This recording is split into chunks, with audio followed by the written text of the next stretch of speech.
E hoje a gente vai falar sobre o seu estômago, aquele órgão que recebe a primeira pancada quando a gente cede a qualquer prazer gastronômico, hein? Se enche de açúcar ali na boca, sensação de prazer e desce, pá, desespero do estômago. Pega ali, final de semana, sextou, tá na hora de beber, na boca é só prazer, quando chega lá, pá, o desespero do estômago. E aí, mas o que realmente faz mal e o que faz bem para esse órgão tão importante que é a porta de entrada? Claro, tudo começa na boca, mas a boca é só prazer, meu amor, o problema começa aqui. E pode entrar que o consultório já está aberto. E nosso convidado de hoje aqui no estúdio para falar desse assunto tão importante é o Dr. Thiago Becker, ele que é graduado em Medicina pela Universidade do Estado de Mato Grosso e residência médica em cirurgia do aparelho digestivo aqui no Hospital das Clínicas da Universidade Federal de Goiás, a nossa gloriosa UFG. Muito obrigado por aceitar o convite e participar aqui com a gente. Boa tarde, José, boa tarde a todos que nos acompanham. Eu que agradeço o convite, é uma honra poder estar aqui participando do seu programa e levar conhecimento e mais informação para o nosso público. E é verdade isso que eu estava brincando ali no começo? O estômago acaba recebendo algumas pauladas, digamos assim, né? É o nosso cartão de visita, né? Infelizmente. Os nossos prazeres, né? A boca tem todo o paladar, tudo, mas quem vai fazer esse início do processo de digestão é o nosso estômago. Então, a gente precisa cuidar do estômago, né? Hoje, com os alimentos aí tão industrializados, tem que selecionar bem o que come, como comer, pois isso aí pode trazer problemas para a gente no futuro. Está tendo impacto na sua área da medicina, esse excesso de industrializados que a gente está tendo? O povo comendo miojo e coisinha pronta, e temperinho disso, e glutamato monossódico. A gente fala, tem ácidos lá no nosso estômago, mas realmente ele consegue defender tudo? Não, tem impacto sim, José. Os alimentos muito processados, eles são ricos em condimentos, em conservantes, né, em formulações, até mesmo para ele não estragar rapidamente esse alimento, certo? E isso tem um impacto porque gera toda uma reação inflamatória no nosso corpo. Hoje, por conta dessa alimentação muito processada, muito prático, muito rápido, nós queremos as coisas, né? Acaba que o nosso corpo ele reage de forma a ficar muito inflamado. Então, a nossa alimentação hoje, ela é a base, é a origem de muitas das doenças digestivas. Muitas das doenças gástricas, intestinais, a própria obesidade, são reflexos dos nossos hábitos alimentares.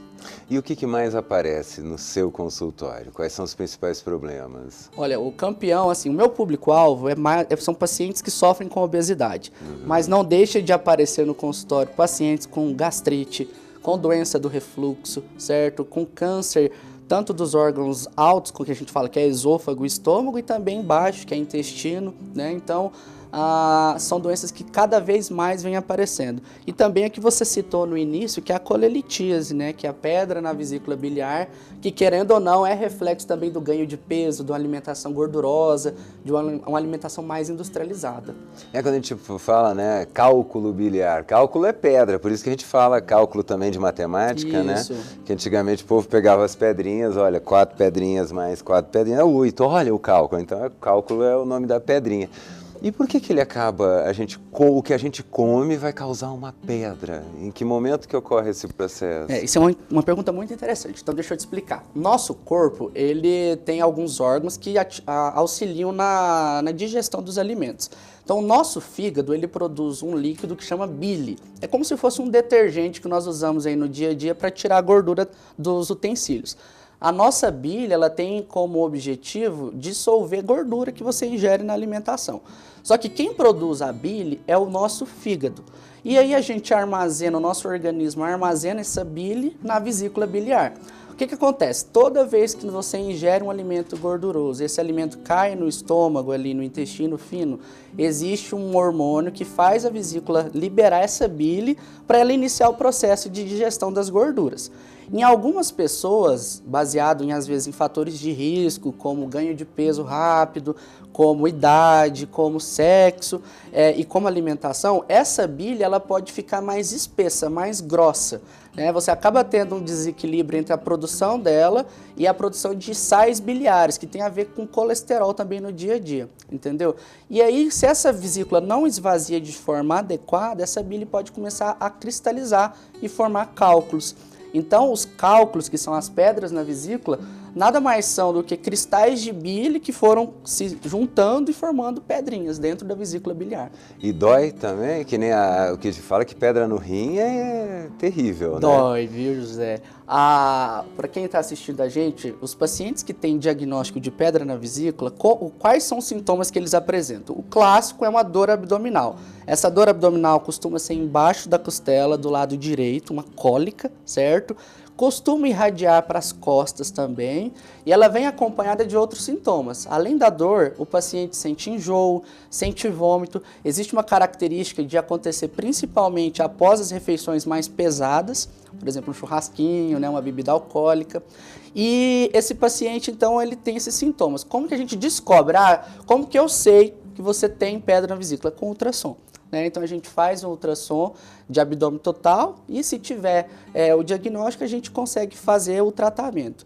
E o tratamento hoje para pedra na vesícula não existe remédio para isso, né? Não, tem muita gente que fala, tem alguma coisa para dissolver pedra? Não tem, o tratamento é cirurgia. Pode sair dali e ir para uma churrascaria? Não, não, eu oriento não, viu, José? Porque pode ser que passe mal ainda, né? Tem que ter essa conscientização, não basta também só operar e manter hábitos saudáveis, não saudáveis no caso. Né? Vou continuar na mesma vida, tomar uma cervejinha com churrasco aqui. Porque então é retirada total da vesícula, quer dizer, você fica sem o armazenamento, digamos assim. Isso vai causar algum problema? É uma dúvida muito comum, o paciente gosta muito dessa dúvida. Eu tenho uma comparação muito prática para isso. Você tem seu automóvel, o seu automóvel tem o tanque e tem a gasolina reserva, certo? Então você tem X litros ali de gasolina para andar tantos quilômetros. Quando acabar o seu tanque, você ainda tem aquela gasolininha reserva ali do carro para andar um pouquinho mais até o posto, certo? No nosso organismo, o nosso fígado é como se fosse o nosso tanque, ele tem ali a produção diária de bile, certo? Se você ultrapassar esse limite de bile do dia, você ainda tem a reservinha, que seria a vesícula biliar. Quando o paciente faz a cirurgia da vesícula biliar, ele não tem mais essa gasolina, entre aspas, reserva, certo? Então, se ele extrapolar na dieta gordurosa, pode ser que ele não tenha a quantidade suficiente de bile para digerir gordura. Então, um dos sintomas que raramente acontece, mas pode acontecer, é do paciente passar a gordura sem ser digerida, e aí isso vai levar à diarreia. Então, o paciente ele tem vida normal após a retirada da vesícula biliar, só que ele tem que se policiar quanto à ingestão de gorduras do dia a dia, alimentação gordurosa. Porque se ele extrapolar, José, ele pode sim ter sintomas de diarreia a longo prazo. Então é isso. Mas é a minoria, tá? Pegar aquela costela gorda, bastante cerveja. Né? Não, agora é um torresmo para arrematar. Aí não pode, mas já é um reflexo, digamos assim, de exageros anteriores, né? Sim. Então... O que eu falo também é o seguinte, isso aí, operado ou não, a pessoa deve evitar, né? Então, assim, já não é saudável você abusar desses alimentos, né? Então, quem operou de vesícula tem que ter essa restrição alimentar aí. Não é que nunca mais vai poder comer uma coisa, um churrasquinho, tomar uma cervejinha, ou às vezes comer uma batatinha frita, não é isso. Mas ele tem que se policiar para que ele não passe mal também. Mas o que é uma diarreia perto de uma costelona, né? Às vezes vale a pena pagar o preço. Mas é isso. Vai ter só esse reflexo. Você fica imaginando o desespero do cérebro. Atenção, mais detergente aqui, ó, que tá descendo uma costelona gorda, que cupim bola. Aí tudo bem, passa mais detergente na esponja, né? O nosso organismo é muito inteligente, é muito inteligente. É incrível isso, daí entra desespero. Não, agora tá descendo mais 6 litros de cerveja, pelo amor de Deus. E aí, o que leva a esses excessos, assim? Você falou também na gastrite. E a gastrite, antigamente, ela era muito associada até ao próprio estresse, né? Hoje a gente ainda tem esse problema de gastrite relacionado ao estresse ou não? O que se descobriu de novo aí em relação à gastrite? Tem sim. Então, para quem não sabe, a gastrite é uma inflamação do estômago. Todas dessas doenças que terminam em it é porque tem inflamação no meio, certo? Então, a gastrite é uma doença inflamatória do estômago que está associado, na maioria dos casos, a uma produção aumentada do ácido que tem ali no estômago, certo? E o que faz aumentar essa produção de ácido? Primeiro é a composição do alimento que você está ingerindo. Então, quanto mais o alimento é calórico, quanto mais ele tem produtos industrializados, esse estômago vai produzir mais ácido, certo? Outra coisa que interfere na gastrite é sim o nervosismo, a ansiedade. tá? Existe um mecanismo do nosso organismo de produzir ácido através de um estímulo neuronal, certo? Então existe um nervo que sai lá do nosso cérebro e que inerva todos os órgãos digestivos. Então, pacientes que estão em condições de estresse ou ansiedade generalizada, passando por alguma fase difícil, eles têm sim uma maior produção de ácido no estômago. Então a gente produz ácido no estômago de duas formas. Quando você olha o alimento e fala, nossa, vou comer esse alimento, então o seu estômago já produz ácido para poder digerir esse alimento. E a outra via de produção é através do nosso cérebro. Então quando você está em excessos de ansiedade, de nervosismo, há sim esse aumento de produção ácida. Então esse termo que às vezes a gente ouve no dia a dia de gastrite nervosa, ele tem sim um pouco de ciência por trás. Tem sim. Uma das formas de tratar essas doenças é controlar o emocional. Hoje, uma das queixas mais comuns no consultório é disso, é desconforto abdominal, gases, queimação, o próprio refluxo, né, a sensação de que o alimento está retornando para a boca. E isso é reflexo do nosso dia a dia, não tem como, né? Hoje nós vivemos numa sociedade em que tempo vale muita coisa, né? Então, por exemplo, se você está com pressa, você vai preferir um alimento, às vezes, que já está pronto, processado, e isso daí vai refletir no dia a dia da alimentação. Então, a orientação que eu dou para os pacientes é de evitar esses alimentos que são muito processados, que são ricos em condimentos, os refrigerantes da vida, né? A bebida alcoólica, os excessos de cafeína, que tem no energético, que tem no café, porque são alimentos que vão sim refletir na qualidade da digestão do paciente. E a única forma da gente descobrir isso é através da consulta médica, né? Então o paciente ele vai na consulta médica, vai falar, doutor Tiago, eu estou sentindo queimação, eu estou sentindo gases, eu estou sentindo que o alimento está voltando para a minha boca, está tendo tosse repentinamente, aquele catarrinho grudado na garganta que é o pigarro, né? E como que a gente vai fazer esse diagnóstico? Através de uma boa história clínica, de um bom diagnóstico médico e dos exames de imagem. E para fazer o diagnóstico de gastrite, de doença do refluxo, eu preciso fazer uma endoscopia digestiva alta, que é um exame que a gente faz a partir de uma sedação, o paciente dorme, não acorda, não dói nada, certo? E aí a gente vai fazer essa endoscopia para olhar como que está por dentro o estômago do paciente. Se ele está irritado ou não, se tem alguma úlcera, se tem uma bactéria que chama H. pylori ou não, né, para poder fazer o diagnóstico e o tratamento adequado. Tem uma pergunta aqui que eu achei muito interessante, que a pessoa perguntou sobre a tal da taurina. O senhor falou aqui da questão do energético. Ele realmente é agressivo? O energético nem tanto pela taurina, mas é mais pela cafeína mesmo, entendeu? Essas bebidas que são gaseificadas, elas costumam ter um alto teor de sódio, que é um dos problemas, né? Tem igual esses refrigerantes zero. Eles são zero açúcar, mas eles são ricos em sódio. Então tem que tomar cuidado. Às vezes você troca um prejuízo por outro, né?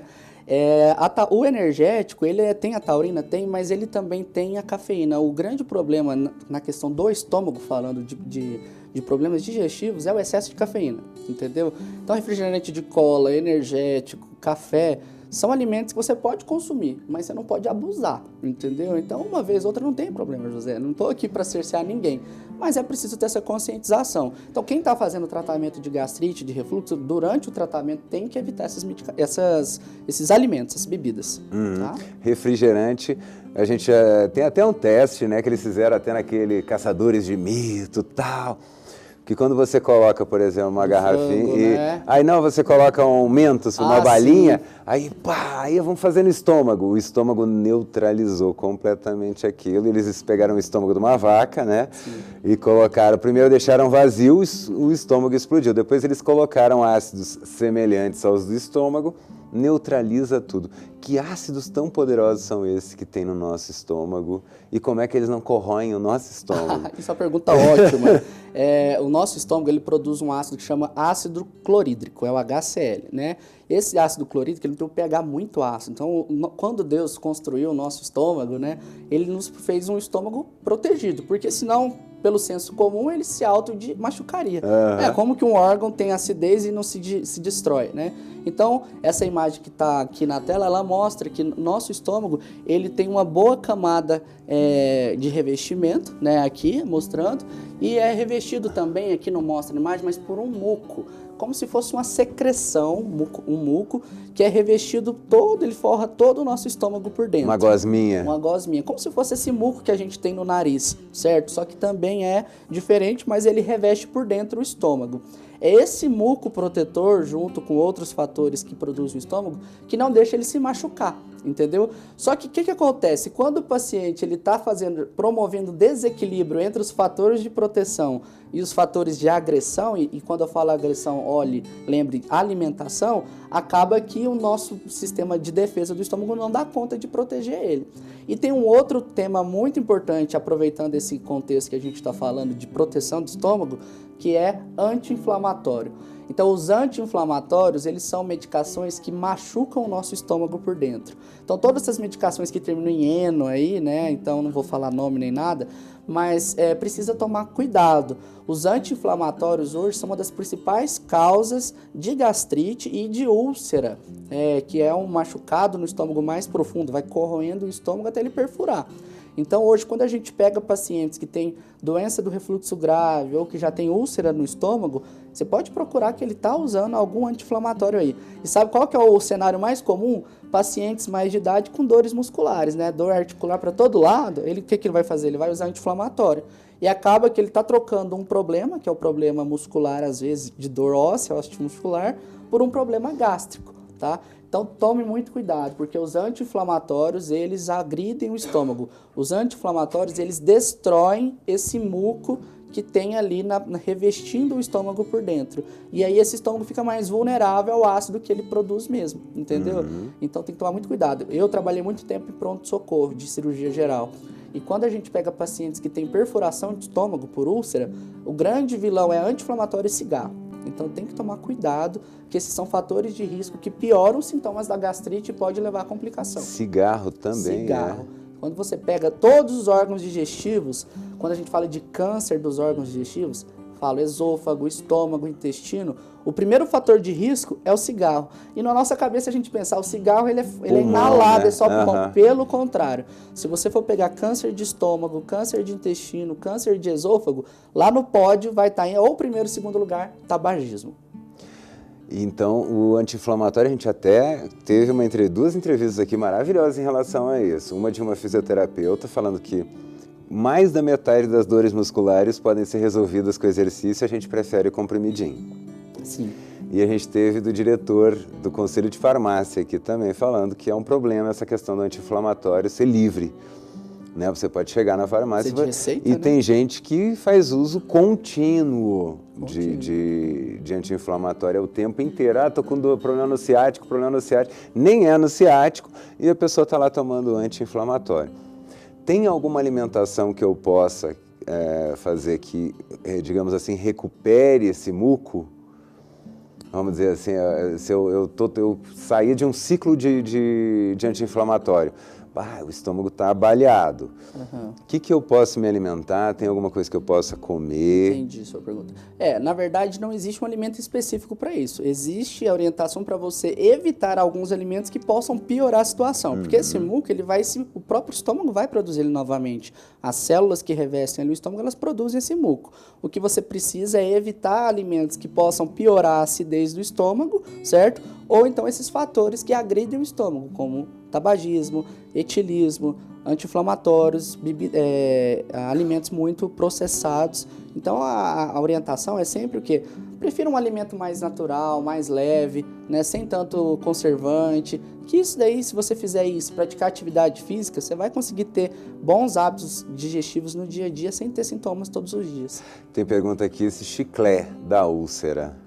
O chiclete em si, ele não dá úlcera. Qual que é o grande problema? Você está mascando, está descendo saliva, o seu cérebro está entendendo que vai chegar alimento e ele está produzindo ácido ali no estômago, né? O estômago está secretando ácido. E cadê o alimento? Não desce. Então acaba que você tem um estímulo de produção de ácido no estômago e não está tendo digestão propriamente dita. Então seu estômago fica mais cheio de ácido clorídrico e não tem alimento para digerir. Então pode sim atacar esses sintomas aí de gastrite.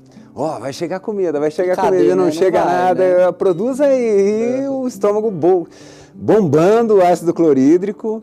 E ácido clorídrico, gente, pode dar uma olhadinha na internet lá e pode ver, o ácido clorídrico é porrada. Você larga aquele e atravessa a mesa. E o outro problema que às vezes surge, aproveitando esse contexto aí do ácido clorídrico, é quando o paciente começa a ter refluxo. Por que o refluxo traz sintomas para o paciente, traz dor? O refluxo nada mais é que é o retorno do conteúdo ácido do estômago para o esôfago e aqui para a região da boca, certo? Só que, diferentemente do estômago, que é um órgão grosso, eu que opero muito, eu vejo que o estômago é grosso. O esôfago não tem essa proteção, ele é muito fininho, né? Então, o que acontece? Aquele ácido ele vai machucar todo o esôfago e vai começar a irritar aqui nas pregas vocais e na garganta. Então, a doença do refluxo, o paciente tem, além da azia, da queimação, ele tem esse desconforto de que o alimento está retornando, que o ácido está voltando, e os sintomas irritativos, como tosse crônica, aquela tosse seca que nada resolve, ele já foi no otorrino, ele já fez um monte de tratamento, não resolve, certo? O paciente começa a ter rouquidão, ele acorda todo dia rouco e com muito pigarro, certo? Outra consequência é o desgaste do esmalte dentário e um gosto amargo na boca. Então, esses são sintomas que a gente fala de atípicos, que são sintomas indiretos de doença do refluxo gastroesofágico. Quem tem refluxo, o que pode fazer? Eu já ouvi falar, não, você está com aquela queimação, toma um copo de leite, né? A primeira coisa, então, são orientações alimentares dietéticas, que a gente já vem pregando aqui desde o início da nossa entrevista. Segunda coisa, perder peso. A obesidade, ela está associada com doença do refluxo. Então, os meus pacientes que são obesos e têm doença do refluxo, a primeira coisa é perder peso, certo? Tem que perder peso. Não adianta, enquanto fazer o tratamento, pode ser que tenha melhora. Mas aí depois você suspende a medicação e continua com hábitos errados, sedentário, obeso, vai voltar a ter sintoma de novo. Então, é praticar atividade física, perder peso. Quem tem refluxo, preferir por alimentos mais leves, próximo da hora de ir dormir. Não vai comer uma refeição muito pesada e deixa um horário mais um pouquinho afastado da hora do seu sono. E na hora de deitar, optar por um travesseiro mais elevado também, certo? Porque vai diminuir durante o seu sono a quantidade de ácido que volta para o esôfago. Que realmente muda até a voz, fica aquela coisa você mais que sexy, trabalha né? com a voz, né? Não dá, tem que cuidar. Dá. Isso realmente eu já ouvi, e aí até uma coisa meio óbvia, né? Você enche o estômago e aí a gente está na gravidade aqui, empurrando para baixo, aí você deita, ele tende a voltar, E no né? sono, a sua musculatura relaxa, né? Toda a nossa musculatura do corpo, ela relaxa. Então, o nosso esfíncter, como que é uma válvula entre o esôfago e o estômago, ela também relaxa. É a hora que pode voltar mais ácido para o esôfago e piorar os sintomas. Por isso que os sintomas do refluxo são piores ao acordar, de manhãzinha. Até comer alguma coisinha. Até comer alguma coisa, e você está voltando do seu sono agora, né? E falando de refluxo, eu gosto muito desse assunto, porque tem a ideia de, não, toma uma água para empurrar, só que aí você enche mais o estômago é um músculo, ele vai tentar e pode voltar ainda mais, né? Isso não tem esse tratamento que o senhor está falando, é um tratamento de hábito, né? De hábitos, correção de hábitos. Toda vez que a gente vai fazer algum tratamento, a primeira coisa não é o remédio, é a orientação para modificação de hábitos do dia a dia. Tem muita doença que a gente consegue tratar só de corrigir vícios do dia a dia. De comer na hora certa, de evitar líquido com refeição, de evitar muito carboidrato na refeição, que são alimentos que vão fermentar mais, vão dar desconforto de gases, entendeu? O próprio controle do peso. Então, são hábitos do dia a dia que você que sofre com sintomas digestivos pode ter melhora sem remédio, só de corrigir isso. Você estava falando, o pessoal está perguntando aqui por que o estômago do obeso tem mais problemas do que o estômago de quem é magro. Na verdade, não é o estômago que tem problemas, né? Na verdade, o problema é que o paciente obeso ele tem outros problemas de saúde associados. Então, o que acontece? Volto na questão da inflamação. O paciente que sofre com essa doença terrível, que chama obesidade, que eu prego todo dia, o tratamento da obesidade, é um paciente inflamado. Então, ele tem uma digestão mais lenta, né? Então, o esvaziamento do estômago não é tão rápido, igual às vezes de uma pessoa que está com peso ideal.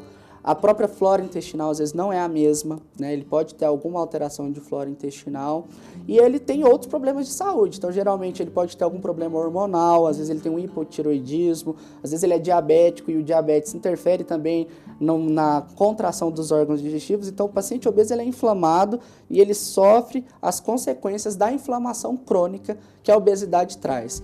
Por isso que a obesidade, que é o mal do século e é reflexo da nossa alimentação e dos nossos hábitos, precisa ser tratada, né, de forma séria, porque vem outras consequências junto com ela. E, digamos assim, o que a gente é oferecido o tempo inteiro é essa praticidade, né?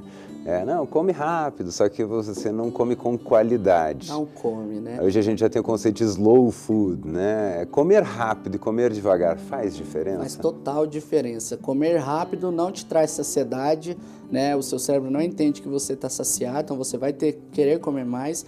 Comer rápido, você não mastiga bem, então você vai ingerir alimentos que não foram mastigados e que não vão ser digeridos adequadamente, certo? Comer rápido, você pode entalar, você pode sentir o alimento preso e machucar também os órgãos digestivos e você não tem uma absorção adequada dos nutrientes. Então, o primeiro ponto é a mastigação. Quando a gente fala de alimentação, o primeiro ponto é mastigação, não adianta. Precisa mastigar bem o alimento para que você ajude a digestão, né? O nosso estômago ele vai ali quebrar o alimento. Mas uma coisa é você já mandar o alimento mastigado, outra coisa é você comer o alimento inteiro e ele não vai ter uma digestão adequada. Um naco de carne assim. Não, vai passar mal, né? E vai querer vomitar, vai ficar com falta de ar e outras coisas por aí. O estômago não tem dente, não, né? Não tem dente. Mais gente aqui falando, mas eu teve uma pergunta que me chamou muita atenção aqui, que foi da questão de quando que é indicado a cirurgia bariátrica. Certo, agora é a cereja do bolo, né? Porque tem pessoa, ela está comentando o seguinte, a Júlia, do Novo Mundo, ela está perguntando o seguinte, por que alguns obesos têm indicação de fazer a bariátrica e outros não? Certo, Júlia, então vamos lá. Cirurgia bariátrica é uma das ferramentas que existe para o tratamento da obesidade. Nem todo obeso vai precisar de cirurgia bariátrica, né? Então nós dividimos a obesidade em graus, grau 1, grau 2 e grau 3, através de um cálculo, que é o IMC, que eu faço levando em consideração o peso pela altura do paciente, certo?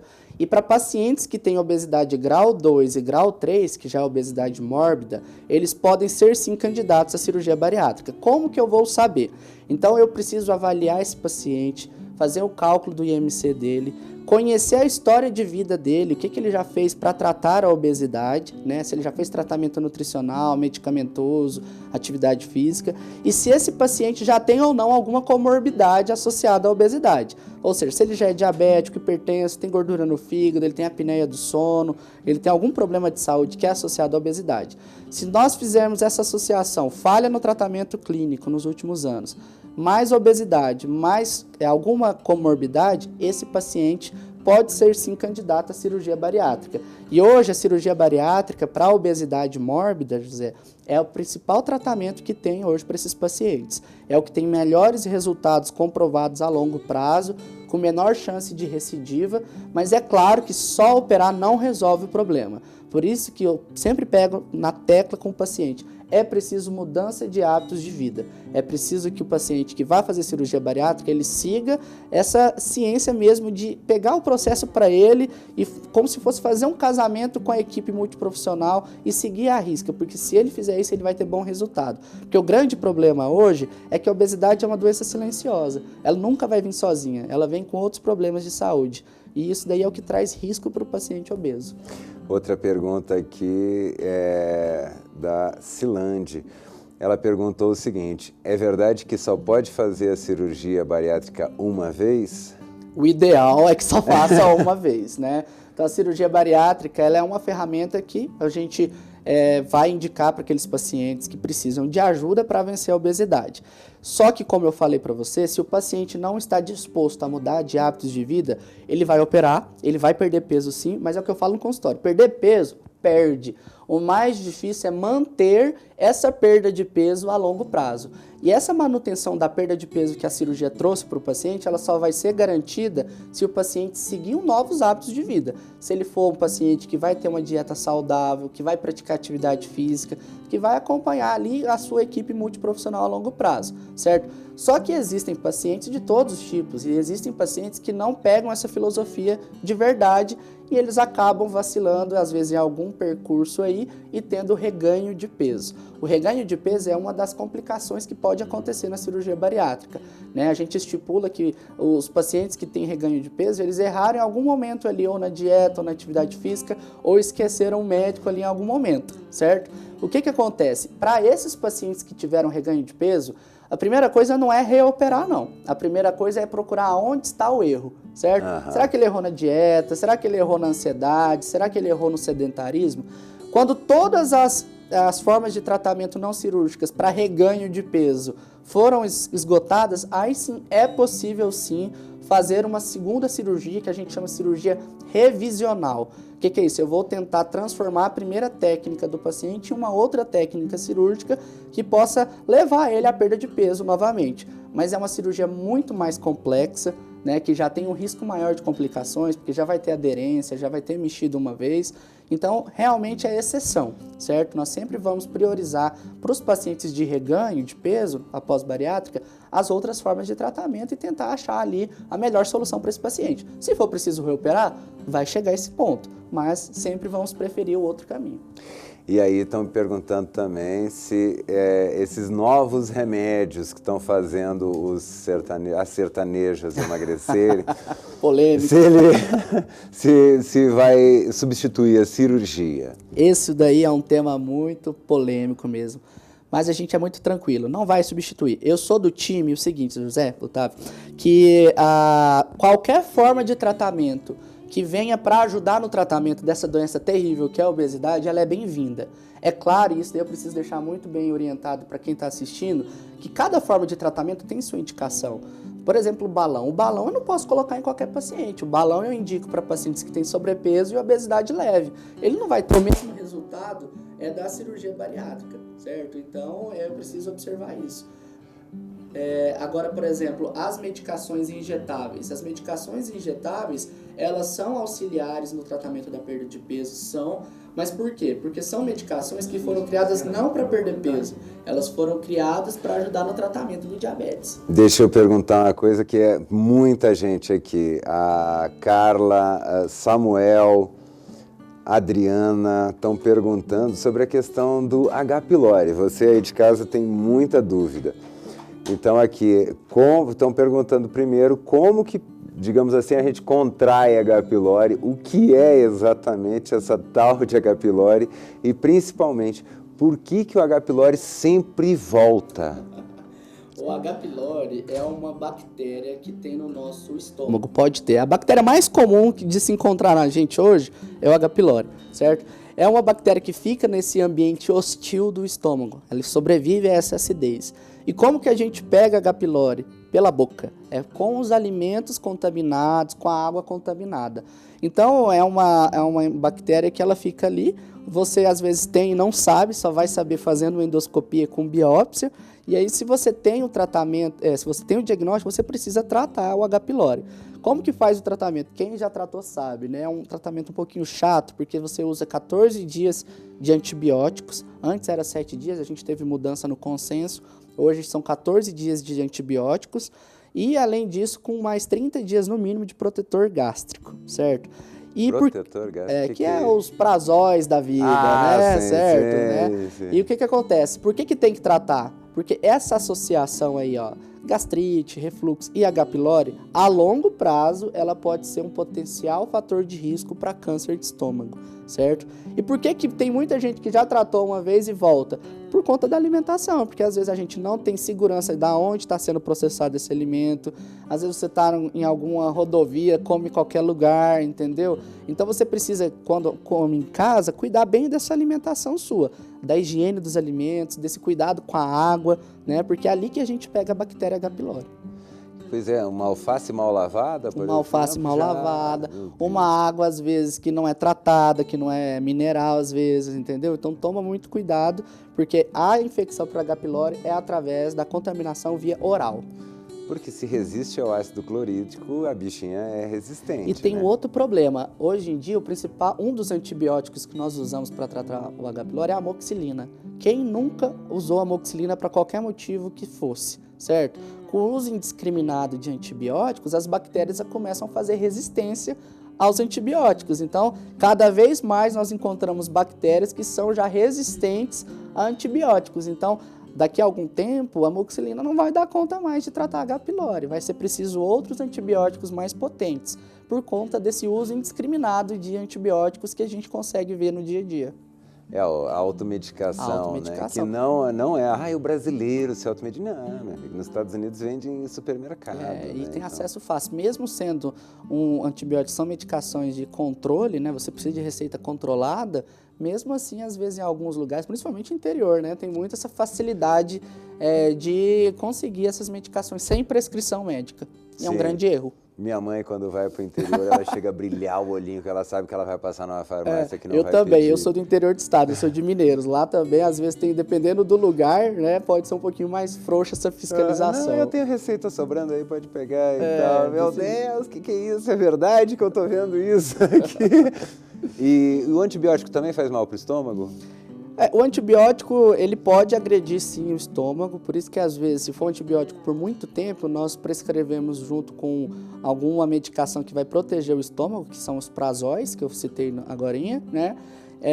Mas a gente sempre coloca na medicina custo-benefício. Você tem algum outro problema de saúde que precisa tratar, é óbvio que eu vou tratar o problema em si, certo? E aí eu entro com uma medicação que é o protetor gástrico durante o uso do antibiótico. Ou às vezes nem precisa, às vezes o paciente não vai ter nenhum sintoma.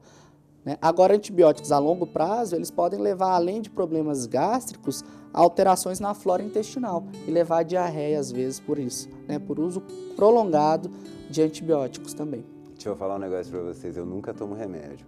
Se eu tomo qualquer remédio, me dá diarreia na hora. É terrível. Sente, já começa... Qualquer antibiótico, então, meu Deus, eu passo muito mal. E o pessoal aqui... Quando a gente recebeu aqui o diretor do conselho, muita gente falou dos prazóis. Sim. E tem gente que diz que toma todos os dias. Há anos, às vezes, Durante muitos anos. E aí, isso tem algum efeito de longo prazo? A longo prazo, sim. A longo prazo, essa falta de ácido... Porque qual que é o mecanismo desses prazóis, né? Eles vão diminuir a acidez do estômago, certo? Por algum outro motivo, o objetivo deles é neutralizar um pouco essa acidez que está muito alta.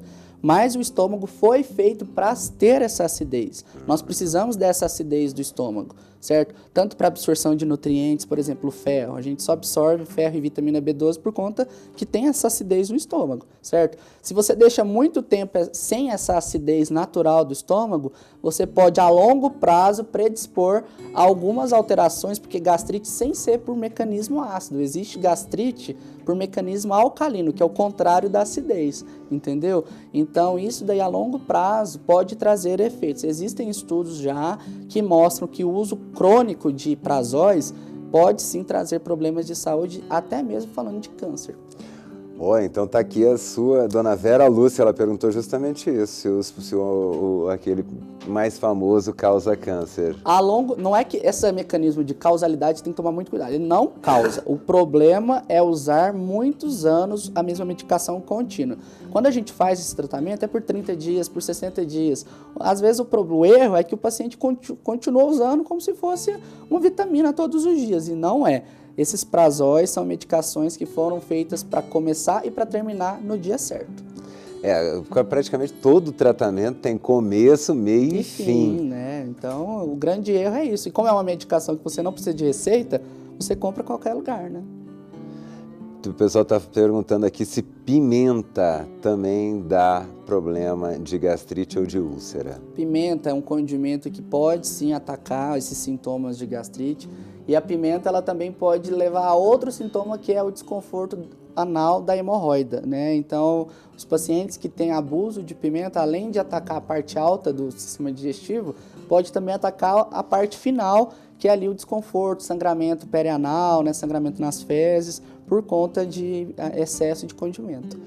Aí tem uma pergunta aqui muito boa da dona Luciana, que diz o seguinte, ela achou que esfíncter era só lá onde sai já o resultado da comida, mas não, a gente tem vários esfíncteres pelo corpo. Só no estômago, né? Nós temos 2. Bota a imagem do estômago aí pra gente, Mateuzinho. Mas aqui no olho, ó, você já reparou, quando liga a luz, ele fecha, é um esfíncter também, né? Então aqui, ó, a gente tem o primeiro esfíncter ali em cima, que é na transição do esôfago pro estômago, né, que chama cárdia, certo? E tem o segundo esfíncter aqui, ó, na transição do estômago para o início do intestino fino, que chama piloro. Então, quando a comida chega, o esfíncter lá de cima abre para a comida entrar. Opa, né? vai entrar. E aí ela precisa fechar, porque para essa comida não voltar e ter refluxo, entendeu? E aqui a gente tem outro esfíncter que também vai controlar o esvaziamento do estômago também. Ó, já deu uma... Por exemplo, quando eu faço cirurgia bariátrica, a gente pode, às vezes, alterar essa capacidade de esvaziamento do estômago. Tem uma técnica cirúrgica que deixa o estômago mais fininho e que, por mecanismo de física, de pressão e volume, né, acaba que a velocidade de esvaziamento fica mais rápido, né? Então o esfíncter fica um pouco mais frouxo. E o esvaziamento mais rápido ajuda na perda de peso, só para você entender um pouquinho. Mas então... nós temos esfíncter em todos os lugares que você imaginar. Tem esfíncter na bexiga, tem esfíncter no ânus, tem o do olho, tem os do estômago, né? Tem esfíncter na vesícula, aqui na transição do pâncreas para o intestino também tem esfíncter, para todo lado. Esfíncter é válvula. É uma valvinha. É uma valvinha. E aí aqui, opa, comi, botei aqui, opa, passou, e aí agora ele vai regular aqui, né? O esvaziamento do estômago. Vai regular. Agora, opa, qual é o processo aqui que está terminando que o estômago sabe? Não, agora já dá para abrir a porteira aqui para continuar. Por mecanismos de acidez, quando ele já digeriu as proteínas, porque o estômago, o principal objetivo dele é digerir proteína. Então as proteínas, carne, feijão, essas coisas, que mais pesado, começa no estômago. Aí a partir do momento que já terminou esse processo de digestão, o início, na verdade, do processo de digestão das proteínas, ele já abre a porta para iniciar a digestão dos outros nutrientes, as gorduras, os carboidratos. Mas no estômago é o principal local de digestão de proteína, porque precisa dessa acidez para quebrar essas proteínas que são mais fortes mesmo, né? Então a carne, por exemplo, a carne começa a digestão no estômago. Se o paciente come muito rápido, igual a gente conversou no início, acaba que não vai ter uma digestão adequada ali dessas proteínas no estômago e não vai ter uma absorção também eficaz da mesma forma. E o quanto que o estômago consegue distender, né? Que é um músculo, então para a gente ter aquela... Hoje em dia a gente não tem muito tempo de ter aquela sensação de saciedade, né? A gente come assistindo, come trabalhando ali, fazendo alguma coisa, então a gente para quando a gente tem a sensação de bucho cheio. Eu sei que você gosta também, cara, de estar com o bucho cheio. O que isso vai fazendo? Assim? É um músculo que ele vai aumentando, ele se acostuma, como é que ele funciona? Certo. O nosso estômago ele é um órgão muscular, então ele é um músculo e ele tem sim capacidade de dilatar. A gente não consegue precisar qual é o volume de cada estômago dos pacientes, né? No nosso corpo humano sempre vai ter muita variação, mas a gente estipula um volume médio aí de 700, 800 ml de volume no estômago, certo? E aí o que acontece? Quando o estômago vai distendendo, né, porque ele está ficando cheio, acaba que vai diminuindo a produção do hormônio da fome, que chama grelina, que é produzido no próprio estômago, e o nosso cérebro, quando ele distende o estômago, já gera um reflexo nervoso que o cérebro entende, opa, ele está cheio, vamos diminuir a fome dele, porque ele não cabe mais, entendeu? E aí, a partir do momento que vai esvaziando o estômago, volta a aumentar a produção desse hormônio da fome, que é a grelina, né? O cérebro entende e volta a ter de novo o apetite do paciente, ele volta a comer novamente. Então, o nosso organismo, eu sempre falo isso, que o nosso sistema digestivo é o nosso segundo cérebro, né? Tanto o cérebro que está aqui em cima quanto o cérebro que está aqui dentro, né? Que é o nosso sistema digestivo, eles se comunicam o tempo todo através de hormônios e receptores. Então, o apetite, a saciedade, a digestão, a defecação, tudo isso é através de estímulo nervoso. Tudo isso tem uma comunicação do cérebro com o sistema digestivo. O nosso intestino produz muito hormônio também, que ajuda em outros sistemas do nosso corpo também. Não, é impressionante. É uma máquina muito eficaz, muito competente. E extremamente integrada, Você né? pegar um alimento que está aqui, comer, tirar o que você precisa para usar como energia, deixar uma reserva e o que você não precisa mais, essa máquina joga fora. É muito competente. Tem até uma piada, né? Antigamente o pessoal falava de o órgão mais importante é o coração, é o cérebro, aí os dois começaram a brigar e o Fiofó olhou e falou, rapaz, depois de um tempinho o coração e o cérebro é você. E me diz uma coisa, para saber mais, seguir o senhor nas redes sociais, o pessoal de casa com certeza vai continuar mandando perguntas. Até umas 4 da tarde fica chegando pergunta aqui pra gente. Muito bom, muito bom. Para seguir o senhor, deixar um recadinho pro pessoal que tá de casa. Então vamos lá, né?